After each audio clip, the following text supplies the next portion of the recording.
അതുപോലെ തന്നെ ഒരു പ്രിസ്ക്രിപ്ഷൻ അയച്ചിട്ട് ഒരു പേഷ്യൻ്റ് ചോദിച്ചൊരു സംശയം, അവർക്കൊരു വിറ്റാമിൻ ഒരു മരുന്ന് എഴുതിയിട്ടുണ്ടായിരുന്നു, ഒരുപാട് മൾട്ടി വിറ്റാമിൻസ് ഉള്ളൊരു മരുന്നാണ്, ഇത് എന്തിനാണെന്ന് ചോദിച്ചിട്ടുണ്ടായിരുന്നു ആക്ച്വലി. പക്ഷേ പ്രിസ്ക്രിപ്ഷൻ കാണിക്കാൻ പറഞ്ഞു, പ്രിസ്ക്രിപ്ഷൻ കണ്ടു. യഥാർത്ഥത്തിൽ ഈ വിറ്റാമിൻ്റെ മരുന്നുകളൊക്കെ ഡോക്ടർ എഴുതുന്ന സമയത്ത് പൊതുവെ പലരും അത് ചിലപ്പോൾ വാങ്ങിക്കാറില്ല. കാരണം വിറ്റാമിൻ്റെ മരുന്നിൻ്റെ കുറവാണെങ്കിൽ ഞാൻ നല്ലോണം ഭക്ഷണം കഴിച്ചാൽ മതി എന്ന് കരുതിയിട്ടായിരിക്കും മേ ബി അത് ഒഴിവാക്കാനുള്ള കാരണം. ശ്രദ്ധിക്കേണ്ടത്, നിങ്ങളുടെ അസുഖത്തിനുള്ള ചികിത്സയായിട്ട് മരുന്നുകൾ വളരെ കുറവാണ്.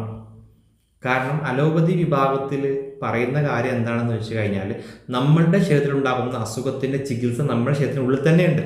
അതിന് സപ്പോർട്ടീവായിട്ടുള്ള കുറഞ്ഞ കാര്യങ്ങൾ മാത്രം കൊടുക്കുക എന്നുള്ളതാണ് ചെയ്യേണ്ടത്. മാത്രമല്ല, ശരീരം ചെയ്യുന്ന ജോലിക്ക് സപ്പോർട്ടീവായിട്ട് ബാക്ക് സപ്പോർട്ടായിട്ട് എന്തൊക്കെ വേണം അതാണ് നമ്മൾ കൊടുക്കുന്ന കാര്യങ്ങളുള്ളത്. അപ്പം ഇതിൽ ഈ വിറ്റാമിൻ കാര്യങ്ങളൊക്കെ ആയിട്ട് വരുന്നത്, ഇപ്പോൾ ഇവരുടെ കോശങ്ങളിൽ എന്തെങ്കിലും കംപ്ലൈൻറ്റ് വന്നിട്ടുണ്ട്, ഇതാണ് അവരുടെ രോഗലക്ഷണത്തിൻ്റെ കാരണം. അപ്പോൾ അവരുടെ രോഗം ഉണ്ടാകാനുള്ള കാരണമായിട്ടുള്ളത് ആ അവയവത്തിലുണ്ടായിട്ടുള്ള കോശങ്ങൾ കേട് വന്നുകൊണ്ടായിരിക്കാം.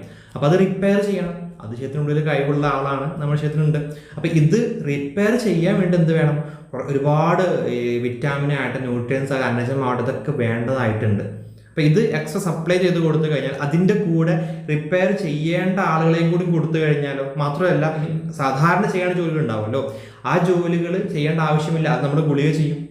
അങ്ങനെയാണെന്നുണ്ടെങ്കിൽ ഈ പറയുന്ന ബുദ്ധിമുട്ട് വന്നിട്ടുള്ള അവയവം എന്ത് ചെയ്യും? ഇവരുടെ കംപ്ലൈൻറ്റ് വന്നിട്ടുള്ള കോശങ്ങളെ വൃത്തിയാക്കാൻ വേണ്ടിയിട്ട്, പെട്ടെന്ന് റിപ്പയർ ചെയ്യാൻ വേണ്ടിയിട്ട് ജോലി ചെയ്യും. ഇതാണ് വിറ്റാമിൻ ന്യൂട്രിയൻസിന് ഇവിടെ ആവശ്യകത വരുന്നത്.